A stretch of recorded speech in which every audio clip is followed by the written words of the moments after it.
सब गाइस आपका बहुत बहुत स्वागत है इस वीडियो में। दोस्तों आज की वीडियो काफी इंपॉर्टेंट है और जैसा कि इस वीडियो का टाइटल है कि how to save ₹1 crore by staying single. आप सिंगल रहकर कैसे 1 करोड़ रुपए बचा सकते हैं 10 सालों में, यही मैं आपको इस वीडियो में बताऊंगा। मैं खुद भी एक सिंगल हूँ, मेरी शादी नहीं हुई है और मैंने काफी कुछ सोचा और काफी रिसर्च के बाद ये वीडियो बनाकर आया हूँ। तो सिंगल रहने का जो सबसे बड़ा फायदा है वो यही है कि अगर आप सिंगल हैं तो आप करोड़पति भी बन सकते हैं, लेकिन आपको उसके लिए थोड़ा सा माइंड लगाना होगा। तो आपको बताने जा रहा हूँ कि कैसे आप सिंगल रहकर 1 करोड़ रुपए 10 साल में बचा सकते हैं, जो कि अगर आप शादी कर लेते हैं तो बिल्कुल भी नहीं बचा सकते, बल्कि आप जो है 5-10 लाख रुपए के कर्जे में आ सकते हैं, लेकिन आप बचा नहीं सकते। तो दोस्तों मैं आपको बता दूं कि अगर आप शादी कर लेते हो तो सपोज आप मान लो आपका मंथली जो खर्च है महीने का वो 20,000 रुपए महीने है। एक एग्जाम्पल दे रहा हूं मैं यहाँ पर, किसी का ज्यादा होता है किसी का कम होता है। तो अगर आप 20,000 रुपए भी मान लेते हो तो साल का 2,40,000 रुपए होता है। एक साल का 10 साल में कितना होगा ये?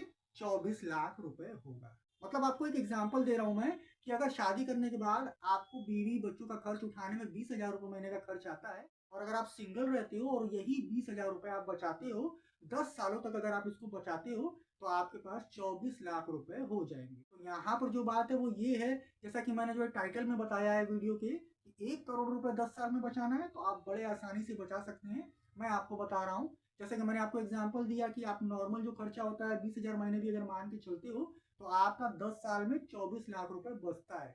एकदम मिनिमम आपको बता रहा हूँ। तो ये 24 लाख रुपए जब आप अकाउंट में जमा करना शुरू करोगे, हर महीने 20,000 रुपए जब आप अकाउंट में डालना शुरू करोगे तो बैंक का जो इंटरेस्ट होता है वो भी इसमें बढ़ता रहता है। तो जब आप 10 सालों तक कंटिन्यू 20,000 रुपए महीने डालोगे अपने अकाउंट में तो सीधी सी बात है, अगर ऐसे हम उसको कैलकुलेट करते हैं तो वो 24 लाख रुपए होता है, लेकिन अगर आप उसका इंटरेस्ट मिला लेते हैं तो ये करीब 40-42 लाख रुपए तक पहुंच जाता है। यानी 10 साल में आप 40 से 42 लाख रुपए सेव कर सकते हैं। ये प्रोसेस जो मैंने आपको बताया केवल इससे। लेकिन यहाँ पर दोस्तों मैं आपको बता दूं कि आपको एक काम करना है, जैसा कि एग्जांपल मैंने दिया था, आप 20,000 रुपए महीने 5 साल बचाओ तो 12 लाख रुपए होता है। अब उस 12 लाख रुपए को आप एफडी कर दो और उसके साथ साथ आप जो 20,000 रुपए महीने सेव कर रहे हो वो करते रहो, लेकिन उस 12 लाख को आप एफडी कर दो तो वो 12 लाख भी 5 साल में 24 लाख हो जाएगा और इधर आपका जो पैसा जो बढ़ रहा है जो आप जमा कर रहे हो वो भी 12 लाख हो जाएगा। तो वो 24 लाख और ये 12 लाख 36 लाख रुपए हो जाएगा। 5 साल के पैसे को आप एफडी कर दोगे और फिर 5 साल आप इकट्ठा करते रहोगे, वो जब तक 12 लाख आपका होगा 5 साल में तब तक ये 12 लाख आपका 24 लाख रुपए हो जाएगा।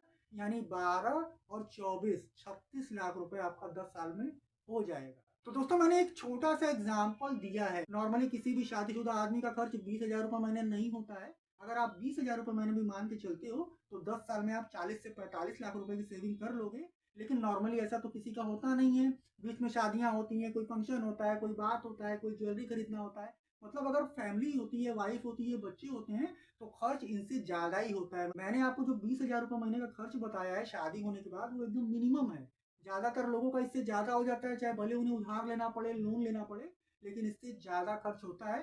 तो आप सोचो कि सबसे मिनिमम मान के भी अगर आप चलते हो और आप सिंगल रहते हो, शादी नहीं करते हो, आपको बीवी बच्चों का टेंशन नहीं है, तो आप 10 साल में करीब 45 लाख रुपए बचा सकते हो 20,000 रुपए महीने के हिसाब से, जो शादी होने के बाद खर्च होने वाला था। और अगर आपके खर्चे और ज्यादा हैं तो आप सोचो कि उस हिसाब से आप कितना पैसा बचा सकते हो।